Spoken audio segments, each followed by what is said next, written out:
Yo, what's good, folks? The golden voice that you're hearing right now is none other than the one and only Truth Be Told. You know, positive is where I live.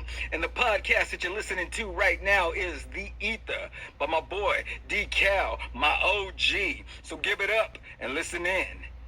I love y'all. Mwah. So, let's start with the E.I.T.H.R.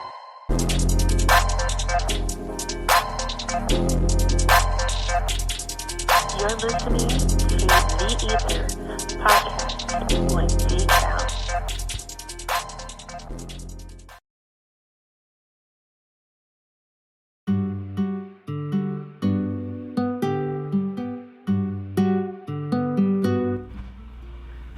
What up, everybody? It is your boy, D.Cal, hosting the E.I.T.H.R podcast, episode 123. Happy Monday to everybody out there in the world. Hope everyone had a really good weekend, man. I know I had a really productive weekend with the few options we got for the GNS, and I'll share that with you guys in the near future. But first and foremost, I just want to say thank you to the new listeners to the podcast. We have some new people from Romania. We have some new people also from Martinez, California. Thank you very much for tuning in. And if you are an existing listener to the podcast, thank you very much. Welcome back to E.I.T.H.R podcast, the elephant in the room, where we talk about topics and issues and discussions and things that you normally can't have with people within your circle from a non-bias. We look at it from both perspectives, kind of like a devil's advocate type of thing. So even if you choose to still not agree with what we talk about, the goal and purpose here is to at least give you more of an informed reason of what you are disagreeing with. 916-282-9372. That's the phone number to the podcast. You can call in or you can shoot a text message. You can also download the Spreaker app, Spreaker, fill out a profile, and you can subscribe, follow to the podcast. You can also chat with me while we're live on the air doing the podcast. Even episodes that have already been recorded, you could also communicate with me on those as well. So naturally, you can get your podcast also on iHeartRadio, Spotify, Podchasers, I believe iTunes as well. You can listen there. We have a on TV channel. You can subscribe. It's for free. It's GNSETV.com. Just create a profile and you can see some of the content that I got right there. I'm going to be updating it later on this week too. So got some new content to put on the channel. And if you guys have anything you would like to possibly get put on the air, just go ahead and email me at Mr. GNS, MRGNS at thegnsinc.com. Go ahead and do that. So social media, Twitter, Instagram, it's the same thing. The E.I.T.H.R, TheEITHR.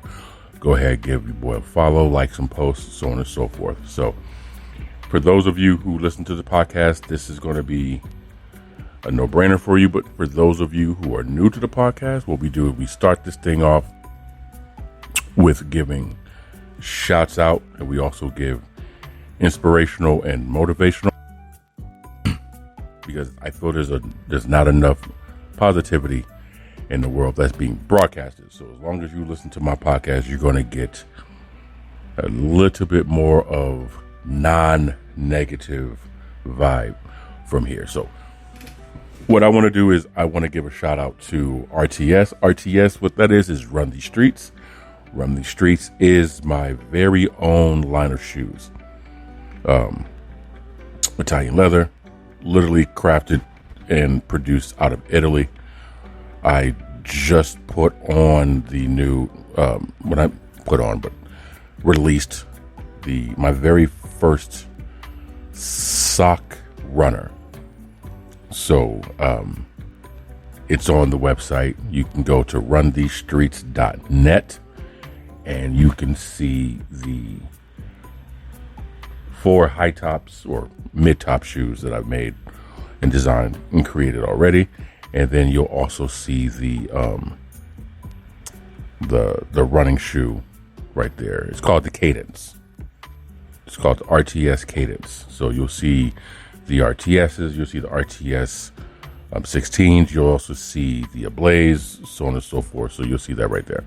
So just want to give a shout out to RTS Run These Streets, runthestreets.net. You can check out the website there. Inspirational, motivational. I was watching this video and earlier today actually, and it was about, paying your bills on time, right? And I understand that people financially are in different situations. Some of us can pay our bills on time. Some of us can pay the bills early. Some of us pay our bills late. Some of us don't pay our bills. I get it. It happens. This particular person was speaking on, at one point in time, he was unable to pay his bills. He couldn't do it. And so he says, now I make so much money that I put everything on auto pay. It just automatically comes out. And he said he was talking to his buddy about auto pay and how his buddy was like, man, I can't do that. If I put it on auto pay, I don't want to overdraft my account. He's like, what do you mean you overdraft your account? He's like, sometimes the money's there, sometimes the money's not. And he kind of goes on to give this little thing about if you don't have money, so on and so forth. And I'm not going to, hinder you with that, because I understand where he was coming from, but I also empathetic for some of us who are just in situations where we can't. And I can also say that a lot of that is more mental than financial, because we get into a comfort zone. So the point that he made that I do want to share with you guys is this. He says, if you're not willing to take a step or two backwards in order for you to move forward with the life that you want to live, and you rather choose to take no steps anywhere and stay where you're at for the rest of your life, that's a decision that you choose to make, and it shouldn't be anyone else's burden. That's where I'm paraphrasing. And it goes the same for life, y'all. I mean, sometimes the tiger retreats in order to attack. So you got to keep in mind that even though the moves that you're making currently right now may not be the moves putting you in the direction, they're setting up the foundation for the next move that you're about to make that's going to give you the momentum to move forward in the direction that you want to go. So I just wanted to share that with you guys. Sometimes you got to take a step or two back in order to be able to move all the way forward. Your boy D-Cal hit the Eat the Podcast. We're going to get a shout out from our sponsor, and then we're going to get right into this episode. Be right back.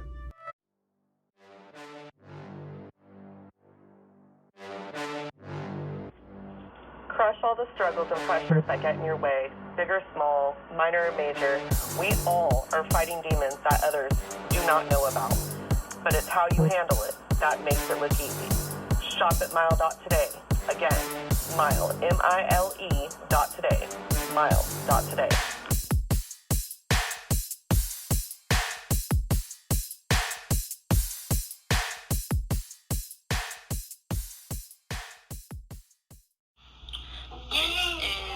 Dazzled Nails by Ari, and I'm from Sacramento, California, and I'm listening to Deep Cow on the E.I.T.H.R podcast. Hey!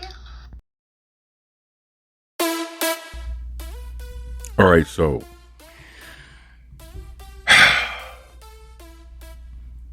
I kind of didn't want to get into this one first, but we're going to get into this one first.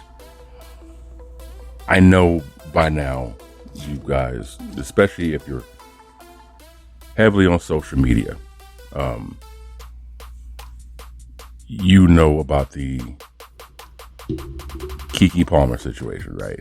And so for those who are not familiar with it, I'm going to do an extremely nutshell description of what the situation was. So in a nutshell, KeKe Palmer, successful actress, she was at a concert and Usher was performing.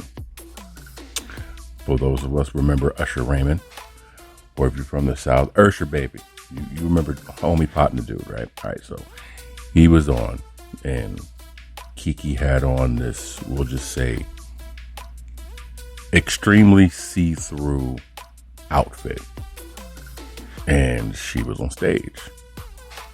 And just like most R&B artists,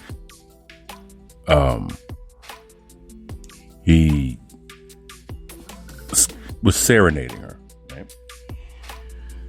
Now, Usher, everyone has a different taste in what they're attracted to, so on and so forth. But Usher is an attractive dude. Like, I remember in high school when he dropped, it was just like, dude was like the it, and he's been around for a hot minute. Been in movies, so on and so forth. Well, KeKe Palmer's significant other, we'll just say, took to social media and had expressed his disapproval for her behavior on stage. Again, I'm paraphrasing. The whole social media world basically kind of just went all on his head about how he controlling, misogynist, sexist, so on and so forth, right? He basically was just saying, you're a mother, I'm the man, you have my woman and you're a mother for Christ's sake, looking like this, so on and so forth. And again, like I said, the world didn't really, take too keen to it. I'm trying to find the post that he put, actually, just so you guys can kind of get an idea. So that's what she said. Hold on one quick second.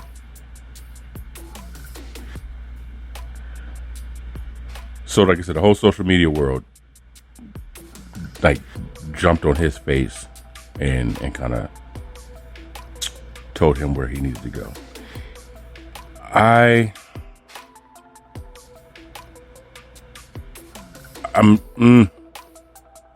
I'll say this. On the surface, it's a bad look. But we don't know exactly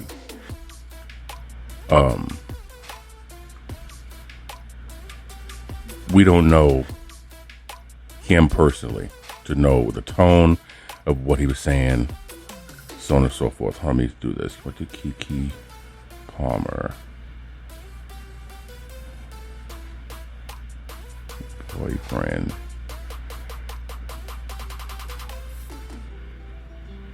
so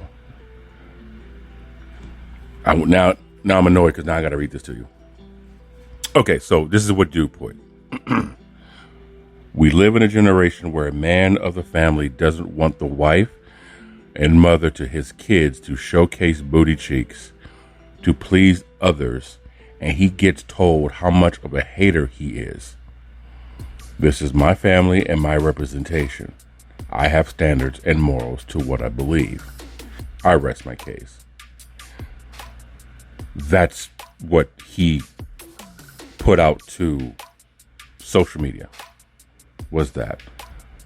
And this is what KeKe Palmer herself tweeted.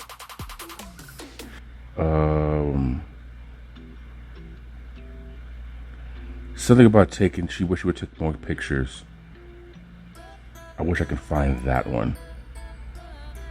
Because it was almost as if she seemingly was taunting him, like, I wish I could do it again, right? So, anyway, that's basically what she did. A buddy of mine, Jaime, out there in Ohio, what up, boy? Owl gang. Down with the crows, up with the owls. If Jaime's listening to this, he knows what that means. We had a conversation about owls because of a video that I sent him. And he's more of a crow kind of guy, and I'm more of an owl kind of guy. And this video basically was saying how owls and crows don't get along. They're kind of like mongoose and cobra. Once they see each other, it's funk on sight. But an owl would just devour a crow. But crows usually roll in packs. So, like 5 crows to 1 owl, that may be a problem. So, that's the conversation. He basically hit me with how, dude, when he's showing her off, when he's showcasing, got her on a pedestal for the world to see. It's good when it's on his terms. But when the tables were turned and the shoe was on the other foot and she was in control, he had a problem with it. And so, and that stems from a post that I put on my social media page earlier, where it's a picture of KeKe Palmer, and the caption of the post, let me go ahead and get this to you guys right now on my Facebook page.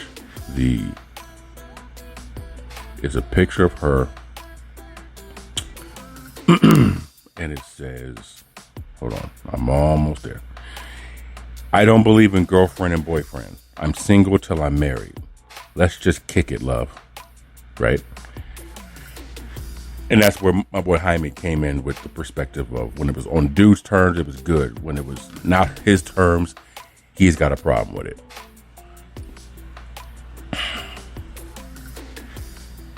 I say it in a situation like that, when you're a public figure, it does hold a different weight when you are a celebrity versus some random chick going to the club. Fair? Probably not. Life? Probably is.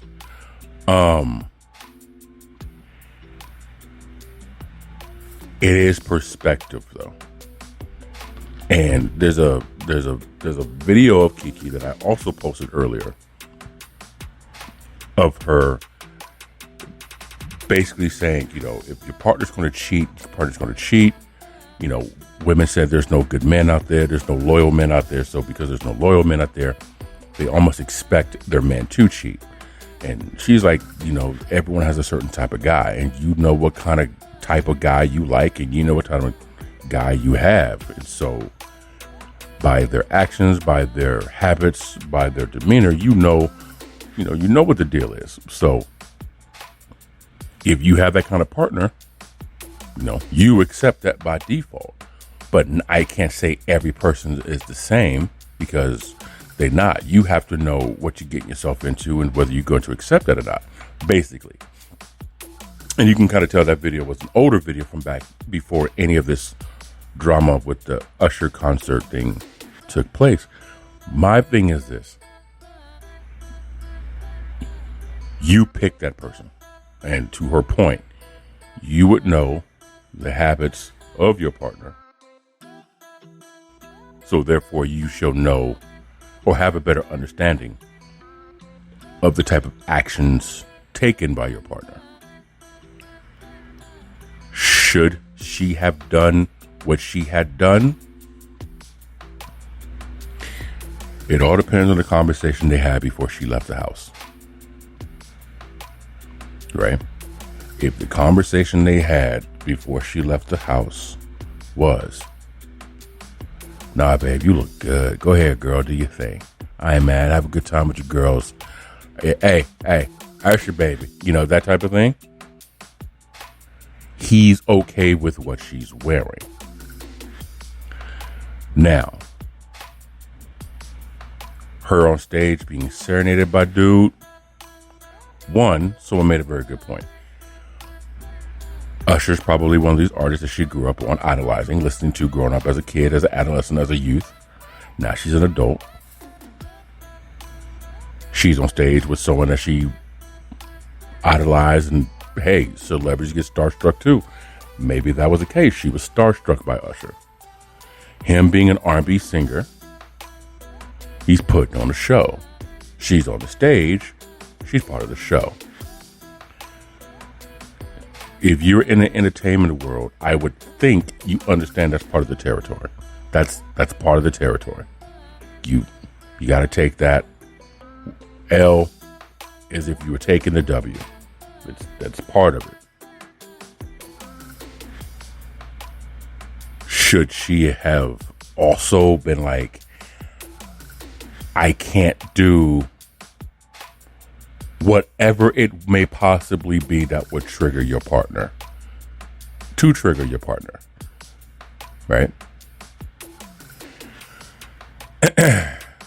It's so touchy because, again, I'm looking at it from multiple standpoints of trying to understand how and why and in case and because. So that's how I'm trying to look at this thing at the moment. But I'm gonna put myself in this situation. If my woman was to be going to an Usher concert, an LL Cool J concert, who's another like top cat that's like very attractive type of,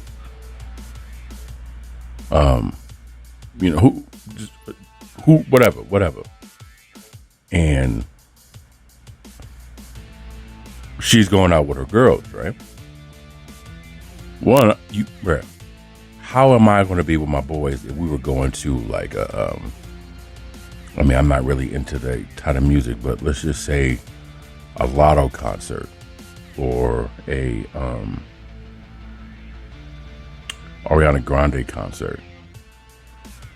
You know, like how would we act if we were, you know, for lack of better terms, not judging, but it's kind of being descriptive. If we were young, dumb, and ratchet, like how would we act? Okay, what would we do? Okay, so you kind of gotta expect if, you know, they got some tequila shots, they got a few Jaeger bombs, they toss back a few clears mixed with a few darks. You know what I'm saying? And you know, in the mood, and they feeling, and their knees are right, and they feeling warm in a cold night, wearing hardly anything. And we get caught on stage. What we gonna do? Oh, we about to show out.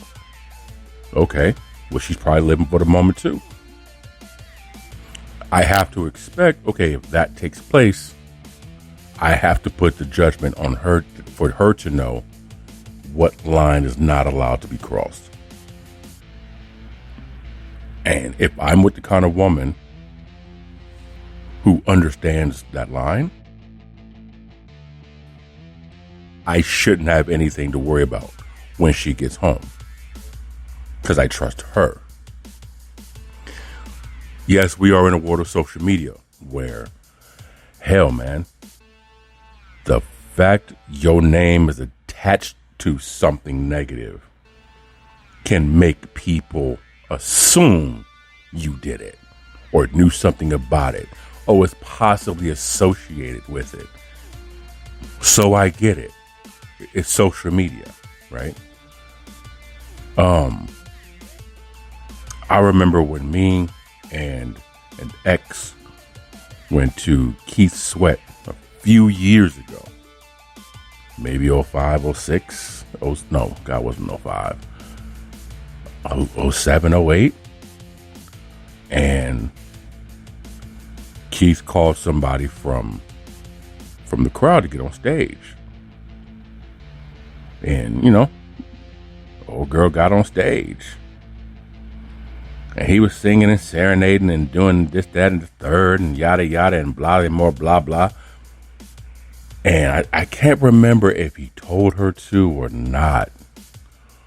But me and my ex remember looking at this woman and like she was kind of dancing with her legs in place, like, you know, one leg straight, the other knee bent, kind of just, you know, going back and forth on those. And she put her hands in the hair, was wiggling her fingers, and she bent over and touched her toes. And Keith got his ass right behind her and started doing what men do. So me and her kind of look at each other like, oh, he did that. Oh, she did that too. Right? So then we immediately looked for like her dude, like what's his reaction, right? Because our mindset was like, look, she said to herself, like, listen, if Keith called me on stage, I would go on stage because I love me some Keith Sweat. But if Keith told me to bend over, I'm like, no, I'm not going to do that. Especially if you're here, I'm not going to do that. That's a disrespect to you. I'm like, well, yeah. And I didn't expect for her to say anything like that because I was expecting for her to be like, if Keith told me to do, I was going to do, you know, just to be, you know, tongue in cheek. I don't think he did anything wrong, Usher, other than get really close and do the whole Usher thing. She had her arm around him, you know. I think it was extremely innocent what he did. I feel her dude overreacted, but I feel he overreacted with the sense of the pressure of the appearance and the perception of social media. Listen, I don't know him. I don't know her. I don't know either of them. But I will say this.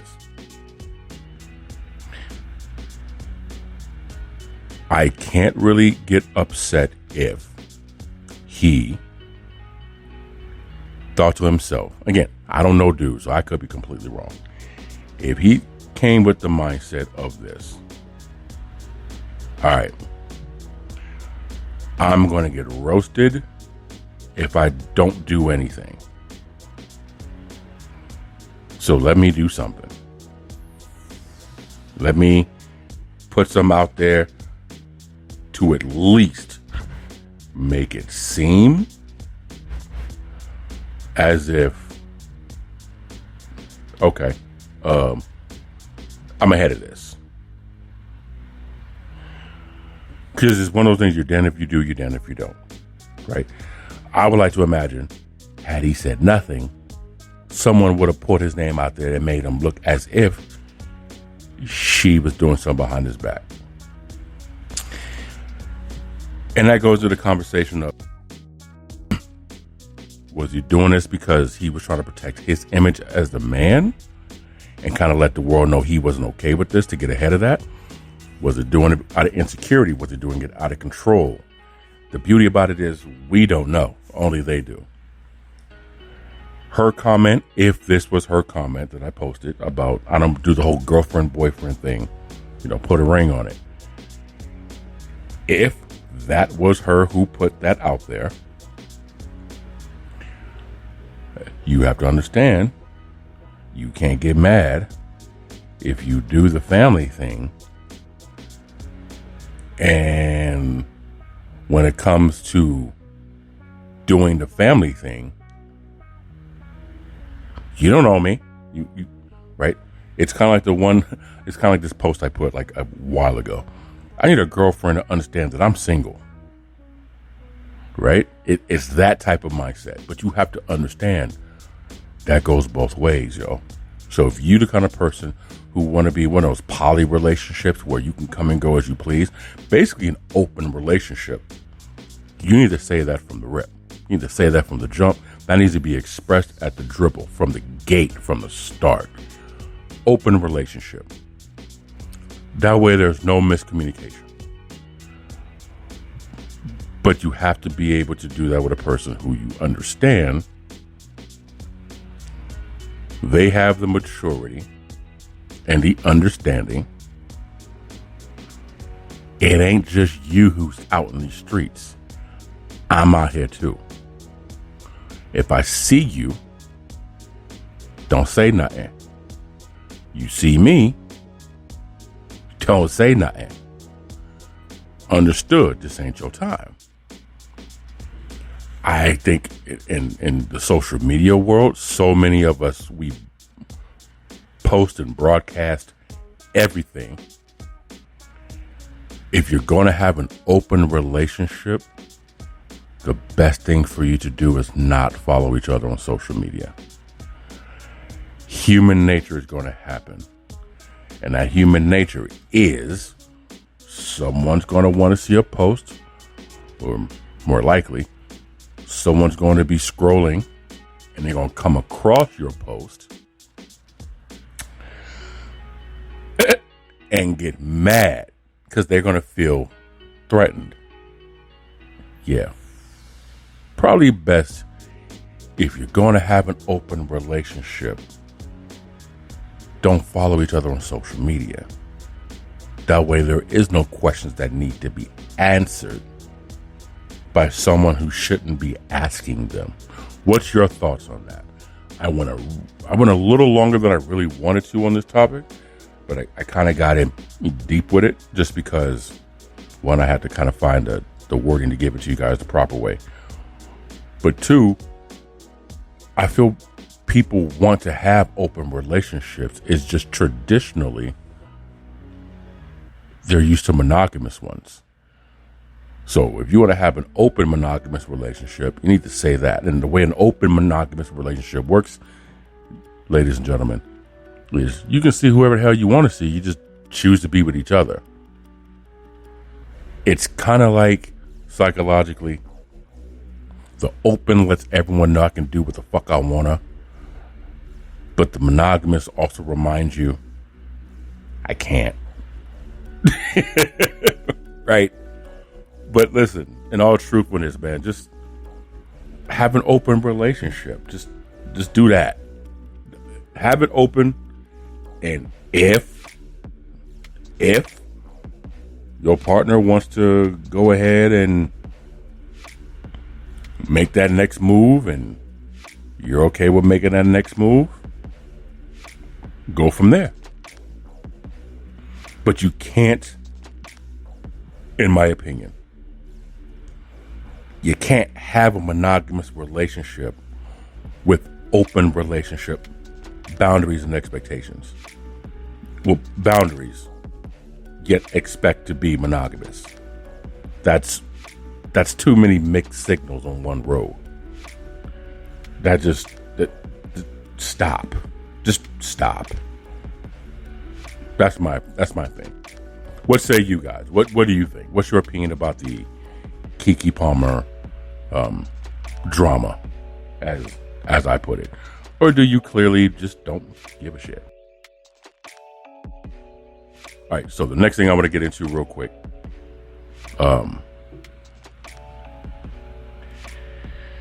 Threads. So Threads is a new social media that Mark Zuckerberg created. And it's a very similar likeliness to Twitter. The layout seems similar. There's some terminology that's different, but it seems very, very similar to Twitter. And within the first, 10 million subscribers, like in the first 7 hours. I believe, if I remember correctly, like they're already at like 100 million users. So Elon's pissed.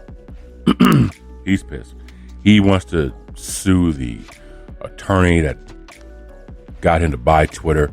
I think what happened, in my opinion, Elon thought running a social media, it's my opinion, it's like somebody who works at a retail store, and because they work on the sales floor of the retail store. You know, they open the store, they run the till, they do the stock, they restock the floors, they work the back room. Because they know the ins and outs on the sales floor, they believe they know how to run a business. They don't understand the back end shit that you got to do. They don't understand the canvassing that needs to be done. They don't understand all the moving parts, the internal stuff that has to get done. I think with Elon,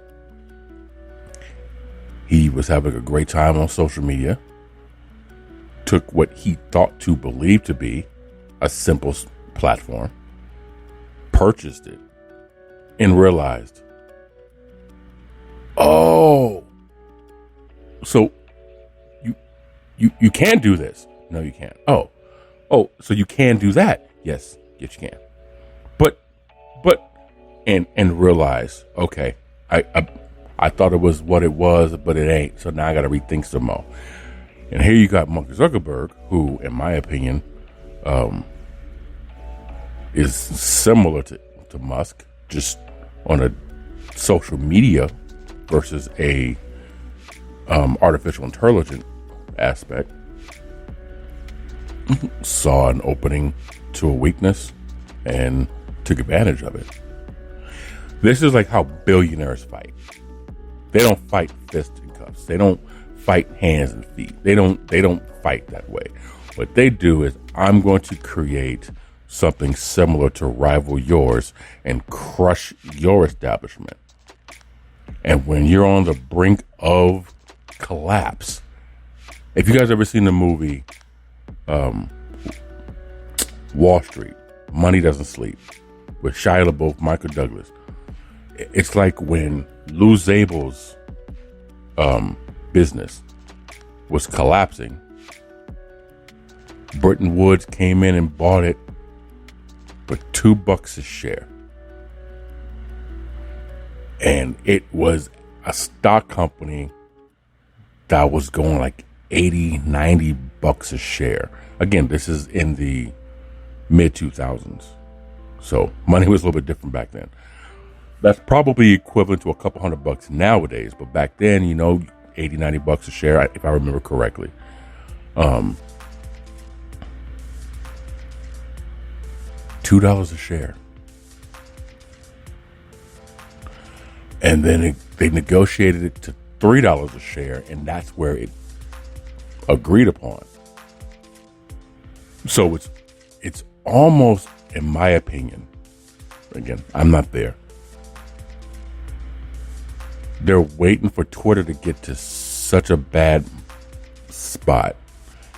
And I just feel Zuckerberg is going to come in and he's going to have his hands involved in the purchase of Twitter. That's how billionaires fight.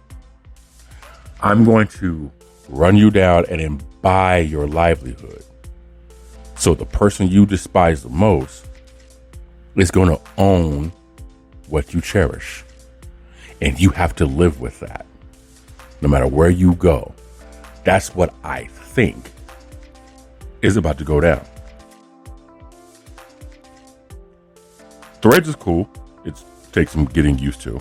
I haven't got used to it because I'm accustomed to in that aspect. I'm used to Twitter, right? You have a follow button and I'm used to that format since 2008. So I'm familiar with that. And I'm sure Threads, which is not even a month old yet, is going to get to that point. But it's attached also to your Instagram account. So if you have a Threads and you link it to or associate it with your IG, your Instagram, you'll notice on your Instagram page, it will have your Thread number, and that represents the number of user you are. So, you might be 30,746,000. That's the number of person you are to get a Thread account. So that's going to be like your user thing. It's cool, but Musk is pissed. He's trying to sue any and everybody that's got a bluebird. and it's like I said, man, it's how billionaires fight. That's how they battle. It's entertaining to us, but to them, man, it's a lot of ego and a lot of pride has got those men financially where they are. Like them or love them, hate them or despise them, they're where they're at, and it's just bragging rights control, toys for their portfolio. But Threads, I think, is going to be a game changer. They call it the Twitter killer. I don't see that happening. I don't see Twitter going away.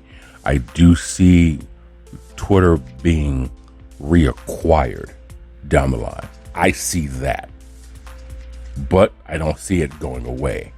It could replace Threads. Again, Threads could just be something that it's here to piss you off.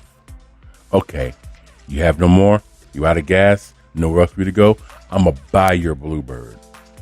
And then I'm going to merge Twitter and Threads together. And Zuckerberg will probably just flip a coin, literally, to determine which name goes on the platform. That's my thing. But it, like I said, it seems fun. It seems like it's got a lot of momentum.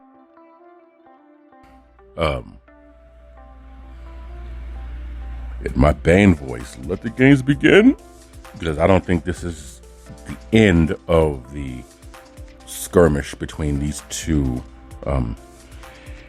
individuals. Now, E.I.T.H.R, A-L-E-F, a Bay Area car company, has created the first FAA approved flying vehicle. Yo, this is stupid. And when I mean stupid, I don't mean stupid in a bad way. I mean stupid like, yo, we got a flying car. In the article that I posted a while ago about this, the car is only going to go about, what did it say? I'm looking at this new article right now. Matter of fact, I think this is the same article that I read, so it should be, I think it's like 25 miles per hour at that. Hold on, see if I can find it for you guys and read it to you.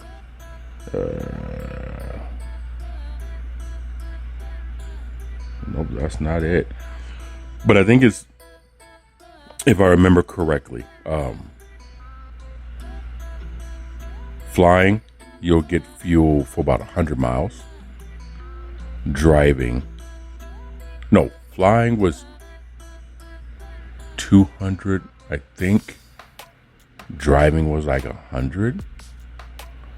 And for speed, I think the fastest you can go was like 25, 35 miles per hour. And the reason why it's not designed to go that fast, because the objective of the car is to actually go in the air. But here's an article right here from KRON. Flying cars are closer to becoming a reality. A Bay Area company has been testing a prototype and just got federal approval to take to the skies. The vision of the company, E.I.T.H.R, has for the near future is something you see in a video they released above in this article of cars flying well above the Bay Bridge. And then it goes here. It says, when they first talked about it, several years later, the Federal Aviation Administration, FAA, has given them the green light to take their model, a prototype, to the skies. So this is a limited special airworthiness approval, which allows us to fly in very limited spaces for very limited purposes. The A-Leaf Model A is 100% electric, fits in a garage. It can drive on the road and take off and land vertically like a helicopter, but with significantly less wind force and noise. The vehicle is listed at $300,000, but they hope is that one day they make it affordable by slashing the cost to around $30,000 in the future. First of all, if this shit costs $300,000 and you're trying to sell it for $30,000, no. You want to sell it for 10%? I understand they're probably thinking the volume of that.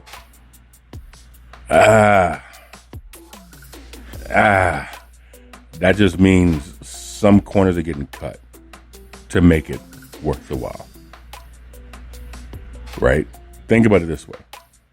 You're not going to get the same car for $300,000 for $30,000. You're going to get a $30,000 flying car. Imagine the sideshows in the sky. Bruh. You got to be kidding me right now. And all this supposed to be hopefully by the year 2030. 7 more years. E.I.T.H.R is already offering pre-orders for the flying car. $150 to get in line and $1,500 for the priority wait list.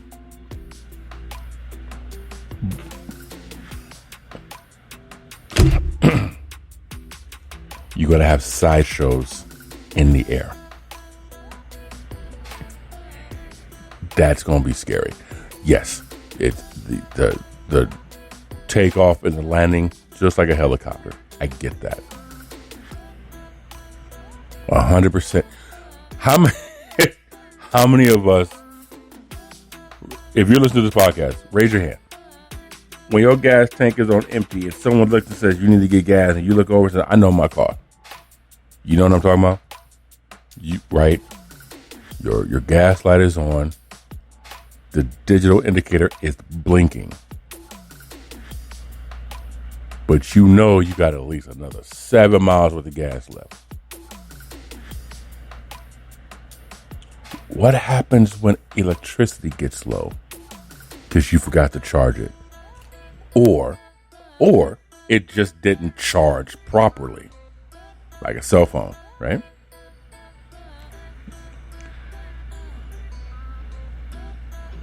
What do you do when a car, what's the safety, let me not joke about that. What's the safety precaution if it's low battery? Does it not take off? Does it automatically shut down? Does it just turn off midair and you just free fall? Oh boy. Like, what? I like the idea. I do not like the 300,000 down to 30,000. That just, for me, it just sounds like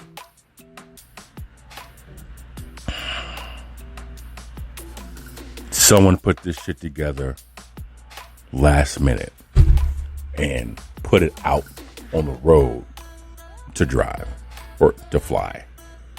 That's what it sounds like when you offer for 300 and then say, hopefully we can do it for 30. That 10%, that just don't sound cute to me.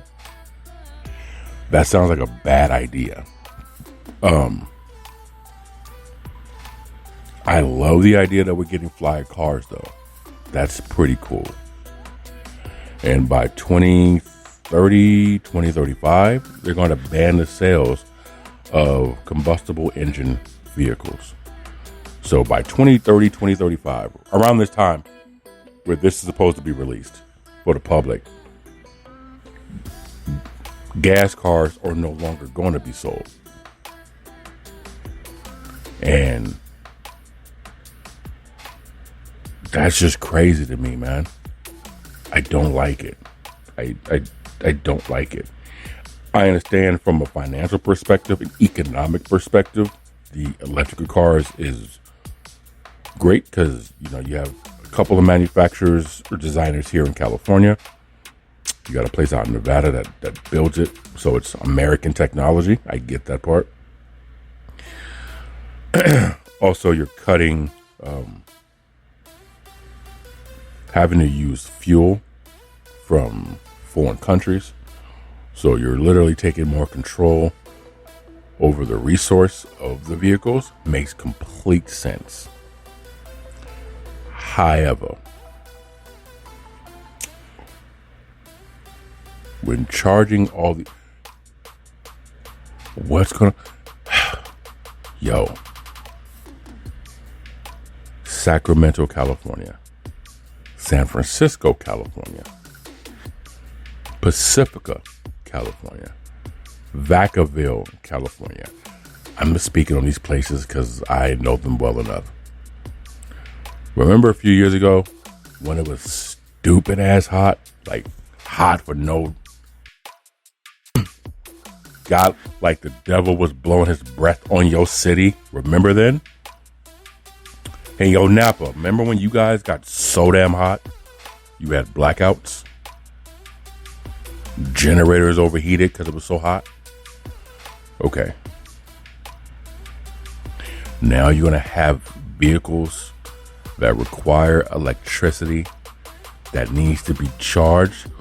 Where's that energy coming from? Okay, cool. So we're now going to take fuel stations and make them electric charging stations, which uses the same electricity or sourced from electricity that's coming from what electrical grid? Is it going to be separate grids? So residentials use, these vehicles will use, or is it simply put electricity is electricity? What's these electric rates going to look like in the next 7 years when these cars hit the market and people have to charge? What's your bill going to look like?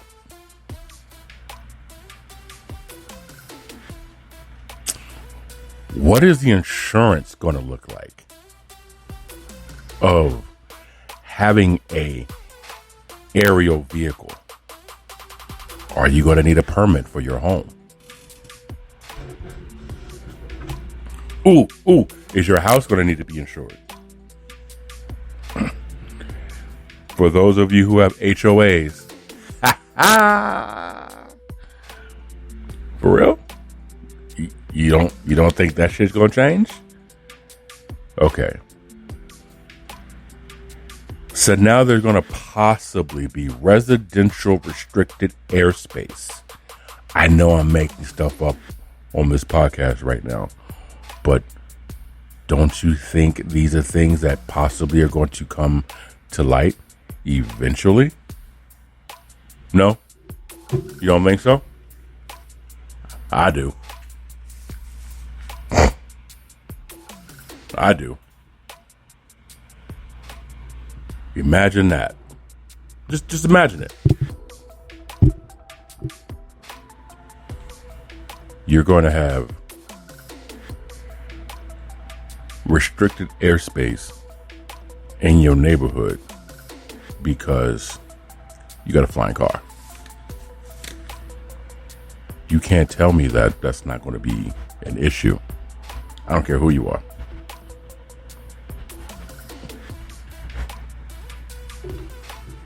Man, that's going to be crazy. I mean, listen, it's a good look. I like it. I do appreciate it. I love the fact that we're moving ahead in that technology. I really, really, really, really do. But I'm just very skeptic when it comes to the monies that we're now going to be charged, or the taxes and fees that we're going to be hit with because, well, yeah, that. You know what I'm saying? The way my overthinking brain works, man, I feel that's exactly where we're going. That's exactly where it's headed. That's exactly where they're going to get us that way. They have to. Only way for them to make their money, right? But that's my opinion. That's just how I see it. That's the way I look at it. What say you guys, man? What do you think about this? Do you like the fact that the flying car is here? Do you want to have a flying car? Would you rather stay on land? Would you rather, like, what's your say? You know, let us know. Hit the E.I.T.H.R podcast.